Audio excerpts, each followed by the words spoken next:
This is a map of New York State that was made in 1937 by the General Drafting Company. It's an extremely famous map among cartography nerds because down here at the bottom of the Catskill Mountains, there is a little town called Roscoe that's, actually this will go easier if I just put it up here. There's Roscoe, and then right above Roscoe is Rockland, New York, and then right above that is the tiny town of Agloe, New York. Agloe, New York is very famous to cartographers because it's a paper town. It's also known as a copyright trap. Map makers, because my map of New York and your map of New York are going to look very similar on account of the shape of New York, often map makers will insert fake places onto their maps in order to protect their copyright, because then, if my fake place shows up on your map, I can be well and truly sure that you have robbed me. Agloe is a Scrabbleization of the initials of the two guys who made this map, Ernest G. Alpers and Otto Lindbergh, and they released this map in 1937. Decades later, Rand McNally releases a map with Agloe, New York on it at the same exact intersection of two dirt roads in the middle of nowhere. Well, you can imagine the delight over at General Drafting.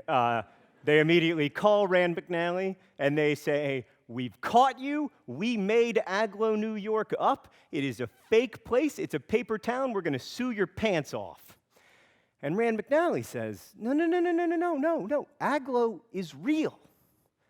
Because people kept going to that intersection of two dirt roads in the middle of nowhere, expecting there to be a place called Agloe, someone built a place called Agloe, New York.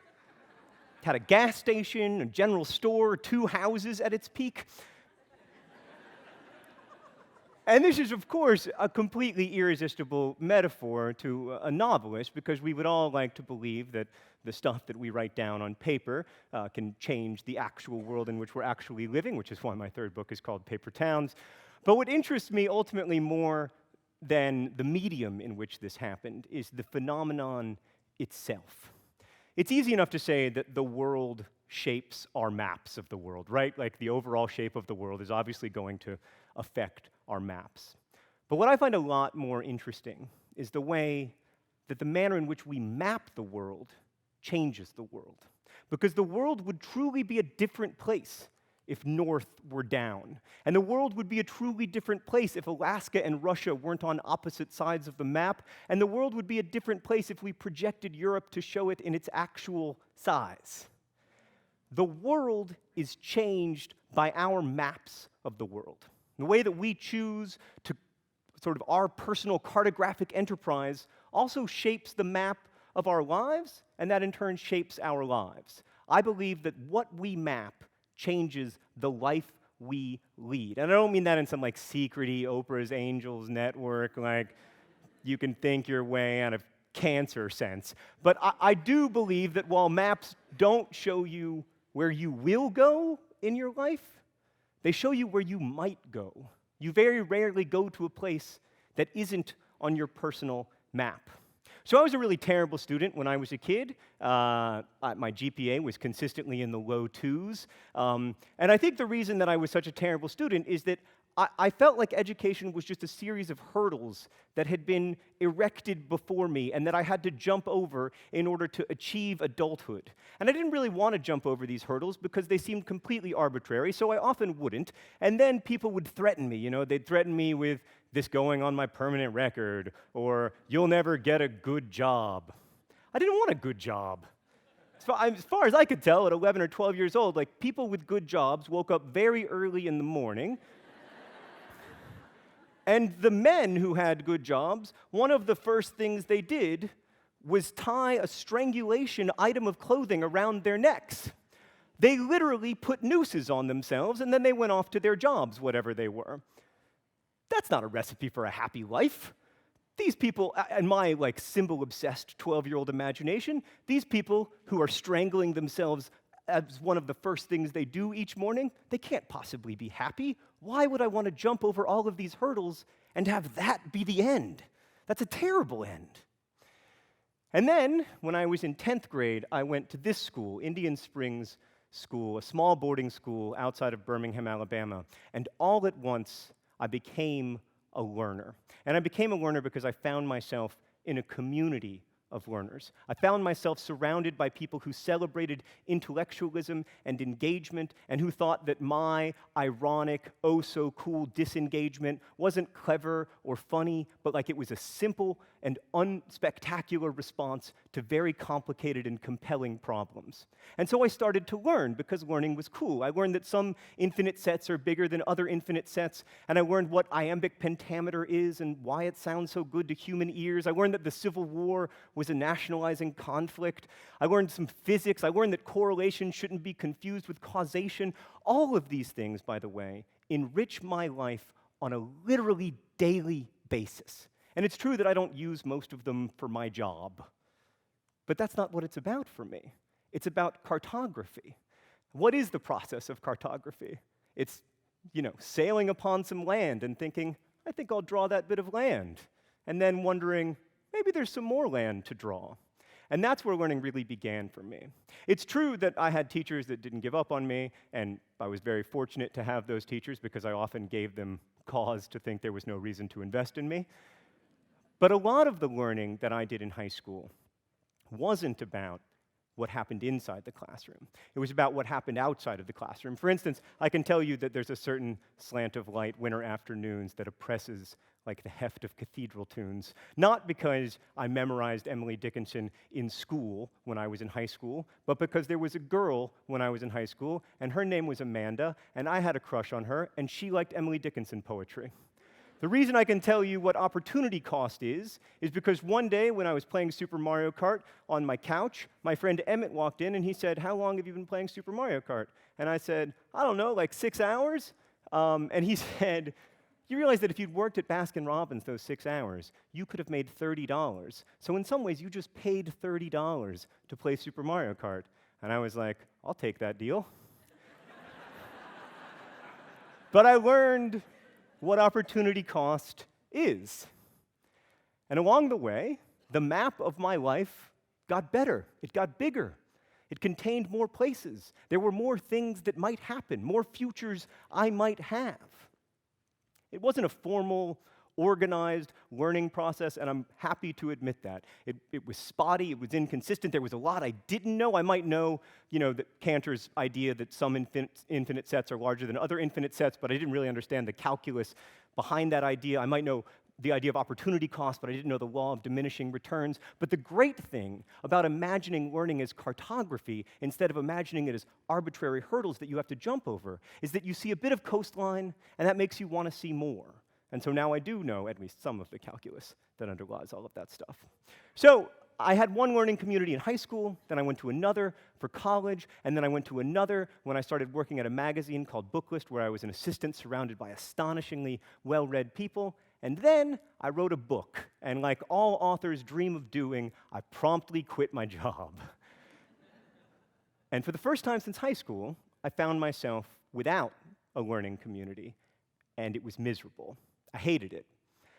I read many, many books during this 2-year period. I read books about Stalin, and I read books about how the Uzbek people came to identify as Muslims, and I read books about how to make atomic bombs. But it just felt like I was creating my own hurdles and then jumping over them myself instead of feeling the excitement of being part of a community of learners, a community of people who are engaged together in the cartographic enterprise of trying to better understand and map the world around us. And then in 2006, I met that guy. His name's Zay Frank. I didn't actually meet him, just on the internet. Zay Frank was running, at the time, a show called The Show with Zay Frank, and I discovered this show, and that was my way back into being a community learner again. Here's Zay talking about Las Vegas. Las Vegas was built in the middle of a huge, hot desert. Almost everything here was brought from somewhere else. The sort of rocks, the trees, the waterfalls. These fish are almost as out of place as my pig that flew. Contrasted to the scorching desert that surrounds this place, so are these people. Things from all over the world have been rebuilt here, away from their histories and away from the people that experience them differently. Sometimes improvements were made. Even the Sphinx got a nose job. Here, what you see is what you get, and there's no reason to feel like you're missing anything. This New York means the same to me as it does to everyone else. Everything is out of context, and that means context allows for for everything. Self-parking event center, Shark Reef. This fabrication of place could be one of the world's greatest achievements because no one belongs here, everyone does. As I walked around this morning, I noticed most of the buildings were huge mirrors reflecting the sun back into the desert. But unlike most mirrors which present you with an outside view of yourself embedded in a place, these mirrors come back empty. It makes me nostalgic for the days when you could see the pixels in online video. Zay isn't just a great public intellectual, he's also a brilliant community builder, and the community of people that built up around these videos was, in many ways, a community of learners. So we played Zay Frank at chess collaboratively, and we beat him. We organized ourselves to take a young man on a road trip across the United States. We turned the earth into a sandwich by having one person hold a piece of bread at one point on the earth, and on the exact opposite point of the earth, have another person holding a piece of bread. I realize that these are silly ideas, but they are also learny ideas. And that was what was so exciting to me. And if you go online, you can find communities like this all over the place. Follow the calculus tag on Tumblr, and yes, you will see people complaining about calculus, but you'll also see people reblogging those complaints, making the argument that calculus is interesting and beautiful, and here's a way into thinking about the problem that you find unsolvable. You can go to places like Reddit and find subreddits like Ask a Historian or Ask Science, where you can ask people who are in these fields a wide range of questions, from very serious ones to very silly ones. But to me, the most interesting communities of learners that are growing up on the internet right now are on YouTube, and admittedly, I am biased. But I think in a lot of ways, the YouTube page resembles a classroom. Look, for instance, at Minute Physics, a guy who is teaching the world about physics. Let's cut to the chase. As of July 4th, 2012, the Higgs boson is the last fundamental piece of the standard model of particle physics to be discovered experimentally. But you might ask, why was the Higgs boson included in the standard model alongside well-known particles like electrons and photons and quarks if it hadn't been discovered back then in the 1970s? Good question. There are two main reasons. First, just like the electron is an excitation in the electron field, the Higgs boson is simply a particle which is an excitation of the everywhere permeating Higgs field. The Higgs field, in turn, plays an integral role in our model for the weak nuclear force. In particular, the Higgs field helps explain why it's so weak. We'll talk more about this in a later video, but even though weak nuclear theory was confirmed in the 1980s, in the equations, the Higgs field is so inextricably jumbled with the weak force that until now we've been unable to confirm its actual and independent existence. Or here's a video that I made as part of my show Crash Course, talking about World War I. The immediate cause was, of course, the assassination in Sarajevo of the Austrian Archduke Franz Ferdinand on June 28, 1914, by a Bosnian Serb nationalist named Gavrilo Princip. Quick aside, it's worth noting that the first big war of the 20th century began with an act of terrorism. So Franz Ferdinand wasn't particularly well liked by his uncle, the Emperor Franz Joseph. Now that is a mustache! But even so, the assassination led Austria to issue an ultimatum to Serbia, whereupon Serbia accepted some, but not all, of Austria's demands, leading Austria to declare war against Serbia. And then Russia, due to its alliance with the Serbs, mobilized its army. Germany, because it had an alliance with Austria, told Russia to stop mobilizing, which Russia failed to do, so then Germany mobilized its own army, declared war on Russia, cemented an alliance with the Ottomans, and then declared war on France because, you know, France. And it's not just physics and world history that people are choosing to learn through YouTube. Here's a video about abstract mathematics. So you're me and you're in math class yet again because they make you go like every single day, and you're learning about, I don't know, the sums of infinite series. That's a high school topic, right? Which is odd because it's a cool topic, but they somehow managed to ruin it anyway, so I guess that's why they allow infinite series in the curriculum. So, in a quite understandable need for distraction, you're doodling and thinking more about what the plural of series should be than about the topic at hand. Series, series, and seri? Or is it that the singular should be changed, one seri, or cirrus, or serum, just like the singular of sheep should be shoop? But the whole concept of things like a half plus a fourth plus an eighth plus a 16th and so on approaches 1 is useful if, say, you want to draw a line of elephants, each holding the tail of the next one. Normal elephant, young elephant, baby elephant, dog-sized elephant, puppy-sized elephant, all the way down to Mr. Tusk's and beyond, which is at least a tiny bit awesome because you can get an infinite number of elephants in a line and still have it fit across a single notebook page. And lastly, here's Destin from Smarter Every Day talking about the conservation of angular momentum, and since it's YouTube, cats. Hey, it's me, Destin. Welcome back to Smarter Every Day. So you've probably observed that cats almost always land on their feet. Today's question is why? Like most simple questions, there's a very complex answer. For instance, let me reword this question. How does a cat go from feet up to feet down in a falling reference frame without violating the conservation of angular momentum? So here's something all 4 of these videos have in common. They all have more than 500,000 views on YouTube. And those are people watching not in classrooms, but because they are part of the communities of learning that are being set up by these channels. And I said earlier that YouTube is like a classroom to me, and in many ways it is, because here is the instructor. It's like the old-fashioned classroom. Here is the instructor, and then beneath the instructor is the students, and they're all having a conversation. And I know that YouTube comments have a very bad reputation in the world of the internet, but in fact, if you go on comments for these channels, what you'll find is people engaging the subject matter, asking difficult, complicated questions that are about the subject matter, and then other people answering those questions. And because the YouTube page is set up so that the page in which I'm talking to you is on the place where I'm talking to you is on the exact same page as your comments, you are participating in a live and real and active way in the conversation. And because I'm in comments, usually, I get to participate with you. And you find this whether it's world history or mathematics or science or whatever it is. You also see young people using the tools and the sort of genres of the internet in order to create places for intellectual engagement instead of the ironic detachment that maybe most of us associate with memes and other internet conventions. You know, got bored, invented calculus, or here's Honey Boo Boo criticizing industrial capitalism. In case you can't see what she says. Yeah. I really believe that these spaces, these communities, have become, for a new generation of learners, the kind of communities, the kind of cartographic communities that I had when I was in high school and then again when I was in college. And as an adult, refinding these communities has reintroduced me to a community of learners and has encouraged me to continue to be a learner even in my adulthood, so that I no longer feel like learning is something reserved for the young.